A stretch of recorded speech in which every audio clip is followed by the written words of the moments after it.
Boa noite, começando mais uma live. E o assunto de hoje é HPV positivo em mulheres com Papa Nicolau normal. E eu vou contar a história de 3 pacientes minhas de diferentes idades que estavam com o Papa Nicolau normal, porém quando foi feita a pesquisa do HPV, ela deu positiva. E o que a gente sabe é que 30% das mulheres com câncer de colo de útero tem Papa Nicolau negativo, tem Papa Nicolau normal. Por isso que é recomendado, principalmente acima dos 25 anos, principalmente depois dos 30 mais ainda, fazer a pesquisa do HPV pelo menos uma vez a cada 5 anos.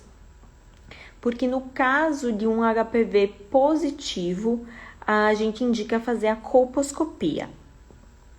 O HPV, para quem não sabe, é o papilomavírus humano. E essa pesquisa é feita através de uma coleta junto com o Papa Nicolau. Então, a coleta é feita no colo do útero, tá? E a gente coleta do canal endocervical, que é o canal endocervical é a conexão do colo do útero com a parte de dentro do útero. E é ali que o HPV fica, porque nessa região acontece uma coisa que a gente chama de zona de transformação, que é o tecido da parte interna do útero, que é o tecido glandular, se transforma no tecido escamoso, que é o da parte externa. Eu vou começar comentando a primeira paciente, tá? É um paciente de 24 anos, que tem uma relação homoafetiva, já teve relação heterossexual, agora ela tem relação homoafetiva. E ela veio para uma consulta de rotina. A queixa dela, na realidade, era perda de urina, que não tem a ver com um HPV. E examinando ela, eu vi uma ectopia no colo do útero. A ectopia é uma mancha benigna e quando encostava sangrava. Então, por mais que ela estivesse fora da faixa etária que a gente preconiza para fazer rastreamento com coleta de HPV, como eu achei que a mancha estava sangrando, achei melhor fazer uma pesquisa de HPV. E eu vou mostrar aqui o resultado dos exames dela, tá?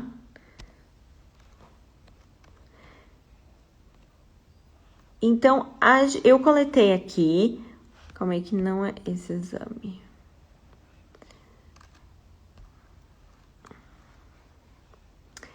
Então, eu coletei aqui o Papa Nicolau, que veio negativo, um Papa Nicolau normal. E a pesquisa do HPV dela tá aqui. Veio uma pesquisa do HPV positiva para o HPV do tipo 16 e para os outros tipos de alto risco. Essa coleta é o PCR e ele divide são só para os HPVs de alto risco, que são os HPVs que estão relacionados com câncer de colo de útero. A gente divide os HPVs em 2 subgrupos. Os HPVs de baixo risco, que eles estão mais relacionados às verrugas, aos condilomas, e não tem relação, eles até podem causar câncer, mas não é comum, tá? E os HPVs de alto risco, que são os que estão relacionados ao câncer. Dentre esses, o HPV 16 e os 18 são os que têm um risco maior. O HPV 16, a chance de uma pessoa ter uma lesão de alto grau quando ela tem um HPV 16 positivo persistente por 9 anos é de 75%, então é muito alta. E até uma pesquisa de HPV 16 positiva aumenta em 400 vezes a chance da pessoa vir a ter câncer de colo de útero, tá? Então, nesses casos, a gente recomenda fazer colposcopia, que é um exame que avalia o colo do útero com microscópio. Então, mesmo tendo Papa Nicolau normal, nesses casos é indicado. E eu vou mostrar, foi o que a gente fez, o que deu aqui na biópsia do colo do útero dela. Então, a gente fez ali a colposcopia e na biópsia veio um NIC2, né? Uma lesão de alto grau. Como uma paciente jovem, tem ali 24 anos, não tem filhos, a gente optou por fazer laser de colo de útero, tá? O laser, ele pode ser feito para tratar lesão de alto grau quando a lesão é totalmente visível, que é o caso dessa paciente, totalmente visível, principalmente em mulheres que têm menos de 25 anos, porque a cirurgia do CAF, ela aumenta o risco de trabalho de parto prematuro numa gestação futura. Então, mulheres jovens, como é o caso dessa paciente, a gente opta por fazer laser. A próxima paciente que eu vou contar a história aqui, ela tem 47 anos, tá? Quando ela começou a consultar comigo, ela tinha 46 anos. E ela veio para fazer uma vulvoscopia por uma coceira na vulva, tá? O exame da vulvoscopia é um exame que é parecido com o exame da colposcopia, então a gente olha a vulva com microscópio, porém é para a parte externa da genitália feminina. Ela também tinha um Papa Nicolau negativo. Ela veio para mim em dezembro de 2019. Ela tinha um Papa Nicolau negativo do mesmo ano, de agosto.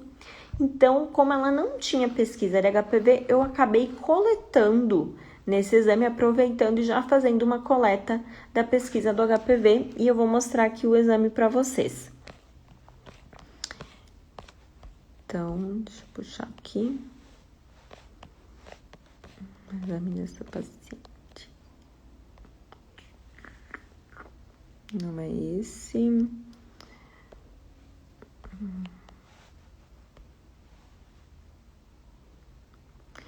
Então, aqui, a gente fez o exame... Não é esse aqui ainda. Deixa eu ver aqui. Tá.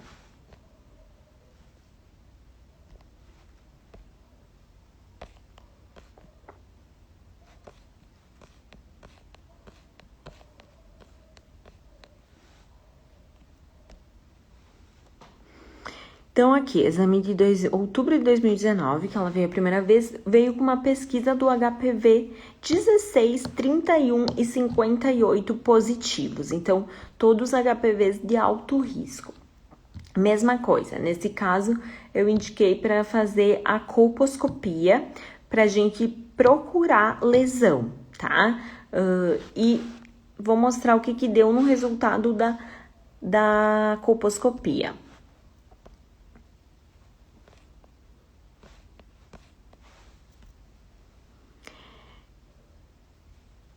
Aqui, não é esse aqui.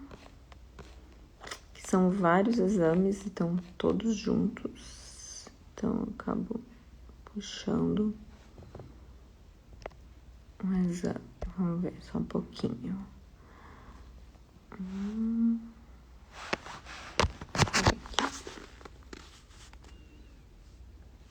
Então, tá aqui. Lá em 2019... o exame dela veio uma lesão no colo do útero, grau 1, que é uma lesão de baixo grau, e uma lesão na vulva, grau 2, uma lesão de alto grau, tá? Lesões de vulva não, lesões de vagina. Lesão de vagina, o padrão ouro é fazer tratamento com laser, tá?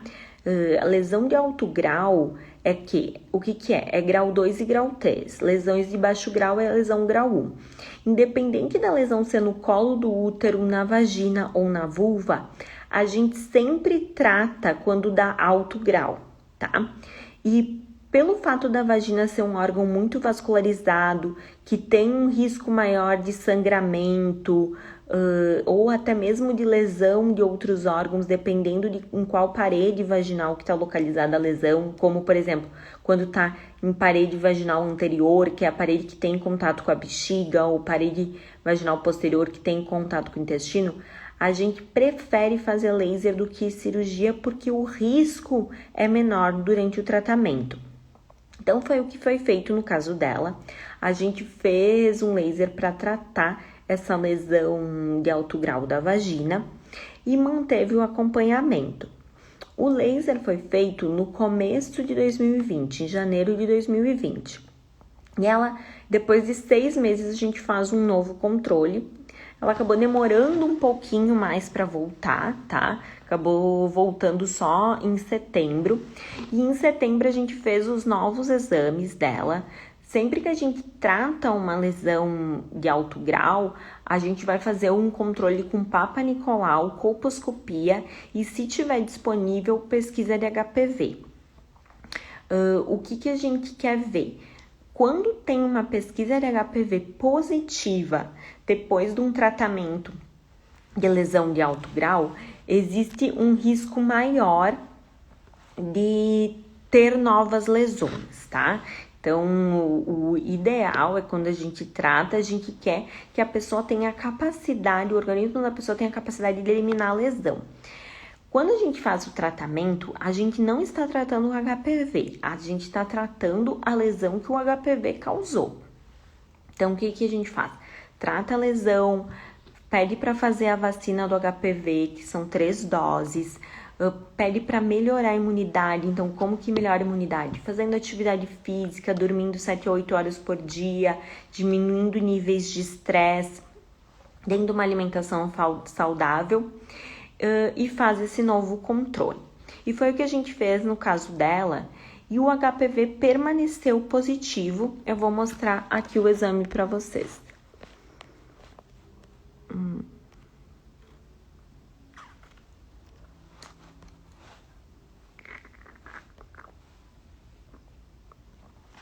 Então, tá aqui. No controle ali, no caso foi em setembro, né? A gente tinha feito o tratamento em janeiro, permaneceu com HPV 16 e 58 positivo. E o Papa Nicolau veio uma lesão AGC, que eu vou mostrar aqui também um exame. Células glandulares atípicas. O que é isso? Existem 2 tipos de célula, que é as células escamosas e as células glandulares. Geralmente as células glandulares, elas são da parte interna do útero, tá? No caso dessa paciente, ela já tinha entrado na menopausa. Ela faz uso de Dilmirena, tá? Mas já tinha começado a ter... Então, o que acaba atrapalhando a avaliação de quando foi a última menstruação, mas ela já tem queixas clínicas de climatério, né? Os calorões, as ondas de calor. E o que acontece quando a mulher entra na menopausa é que aquela zona de transformação, que é a transformação do epitélio da parte de dentro para da parte de fora do útero, do epitélio glandular, que é de glândula, para o epitélio escamoso, ele acaba entrando para dentro do canal endocervical. Então, aquela região que a gente quer enxergar a lesão do HPV, que é onde fica o HPV, fica prejudicada na colposcopia, que é esse exame que a gente faz, que olha o colo do útero com microscópio. Porque como a gente só consegue enxergar o que tá para fora, o que tá no colo, a gente não consegue avaliar lá dentro. É para isso que serve o Papa Nicolau. Então, como ela permanecia com uma pesquisa de HPV 16 positiva e tinha esse Papa Nicolau com AGC, eu indiquei a cirurgia do CAF, tá? Porque nesses casos a gente precisa ter uma avaliação do canal endocervical. Então, a gente fez um que a gente chama de CAF diagnóstico, que o CAF é uma sigla para cirurgia de alta frequência. Tem uma live que eu falo só sobre CAF, que eu mostro como é feita essa cirurgia. E eu vou mostrar aqui o que deu no resultado dessa cirurgia. Então, tá aqui o resultado da cirurgia dela. E veio um NIC3, tá? Então, veio NIC3 no colo do útero, teve também NIC2, NIC1, mas o mais importante é sempre a lesão mais grave. Veio NIC3 e a gente conseguiu tirar tudo, as margens vieram livres. Por que eu tô mostrando isso para vocês? Que essa paciente, ela teve muita sorte pelo fato da gente ter coletado lá em 2019 uma pesquisa de HPV nela. Porque mesmo ela tendo Papa Nicolau normal, foi a pesquisa da HPV positiva que nos fez partir para essa investigação. E devido à pesquisa da HPV estar positiva e ter mantido uma alteração no Papa Nicolau, que até então não tinha, eu optei por fazer a cirurgia e retirar essa lesão que estava lá dentro do útero, que a gente não conseguia acessar na colposcopia, e que se não tivesse sido feito nesse momento, iria evoluir para um câncer de colo de útero. O último caso que eu vou mostrar é uma paciente de 28 anos. Ela veio encaminhada para mim por uma captura híbrida positiva para HPV de alto risco, também com Papa Nicolau normal. Existem dois tipos de exames que pesquisam HPV. Um é a captura híbrida e o outro é o PCR. O PCR, ele é mais sensível, ele é o que a gente chama de genotipagem, ele vê presença de DNA do vírus, porém não são todos os convênios que liberam. Tem convênios que liberam apenas a captura híbrida, tá? Então, por isso que nem todas as vezes, por mais que a gente gostaria de fazer PCR para todo mundo, nem sempre a gente faz o que está disponível, e que é a captura híbrida, que já ajuda muito, tá? A captura híbrida, qual que é a diferença do PCR? Em vez de ela... o PCR a gente consegue fazer genotipagem, então, para saber qual é o subtipo, se é o 16, se é o 18 ou se são os outros de alto risco. Existem alguns laboratórios que conseguem mostrar até esses outros de alto risco qual que era o caso da paciente anterior que eu mostrei, que conseguiu, além de detectar o 16, o 31, o 58. A captura híbrida, ela divide em HPVs de alto risco e de baixo risco. Ela não nos diz qual que é o subtipo de alto risco que a pessoa tem quando dá positivo. Então, vai aparecer tudo num bolo só, tá? Então, essa paciente veio por essa pesquisa de HPV positiva, captura híbrida, assintomática, com nenhum sintoma, com todos os Papa Nicolaus negativo. E eu fiz a colposcopia nela e vou mostrar o que deu no resultado da biópsia. Então, puxar aqui, vamos ver. Não é essa.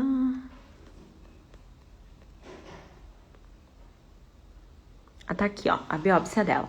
Então, eu fiz uma biópsia do colo do útero e veio ali o NIC2 e o NIC1. A gente sempre valoriza o pior resultado, tá? Então, o pior resultado, no caso dela, foi o NIC2. Paciente de 28 anos sem filhos, tá? Apesar da gente saber que o tratamento destrutivo, que é o tratamento do laser, que ele, em vez de retirar a lesão, ele destrói a lesão, ele é preconizado para mulheres que não tiveram filhos, que não têm filhos, ou seja, pretendem engravidar, principalmente abaixo de 25 anos, a gente acaba sempre tentando estender mais para mulheres jovens, ali menos de 30 anos, ou 31, 32 anos, que tenham uma lesão de alto grau. No caso dessa paciente, por que eu não fiz laser nela e eu indiquei fazer cirurgia? Porque a lesão não era totalmente visível. Ou seja, tinha parte da lesão que ia para a parte de dentro do útero, para o canal endocervical. A gente só consegue fazer laser, ao invés de cirurgia, quando a lesão é totalmente visível. Então, no caso dessa paciente, eu indiquei a cirurgia. Vou mostrar o que deu o resultado aqui. Então, a gente operou e veio o NIC2, né? Confirmou a mesma lesão que tinha dado na biópsia, veio na cirurgia da conização do colo do útero e também veio com as margens livres, né? Então, a gente conseguiu, na cirurgia, retirar toda a lesão. E ela mantém acompanhamento com Papa Nicolau e colposcopia, não teve retorno de lesão. Então, eu tô mostrando isso para vocês, para abrir os olhos que não basta só fazer o Papa Nicolau. Tem que fazer pesquisa de HPV porque faz diferença, tem uma sensibilidade maior. Em outros países, já se disponibiliza a pesquisa de HPV na rede pública.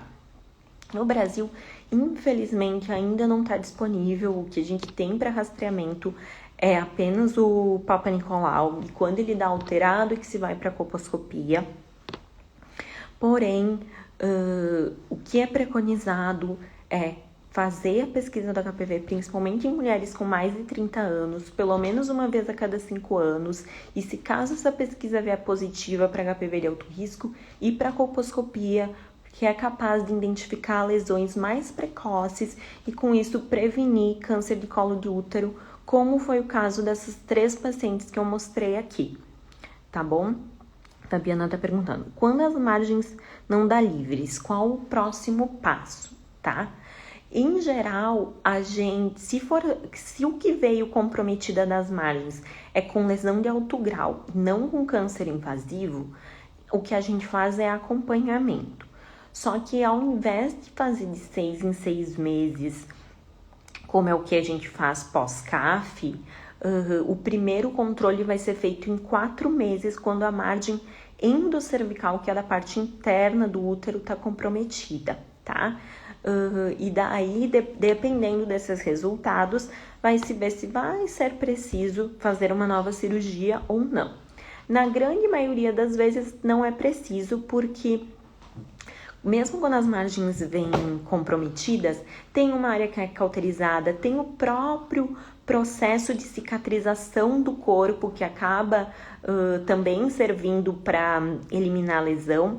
Então, geralmente, mesmo quando as margens vêm comprometidas, não é preciso reconizar. Então, fazer uma nova cirurgia, um novo CAF, tá bom? Deixa eu ver se passou mais alguma pergunta. Não. Se alguém tiver mais alguma pergunta, pode deixar aqui no comentário dessa live. Essa live vai ficar salva, que eu vou respondendo. Quero agradecer quem esteve aqui comigo hoje, participou. Quero agradecer a Fabiana por ter falado que a explicação foi perfeita. Obrigada.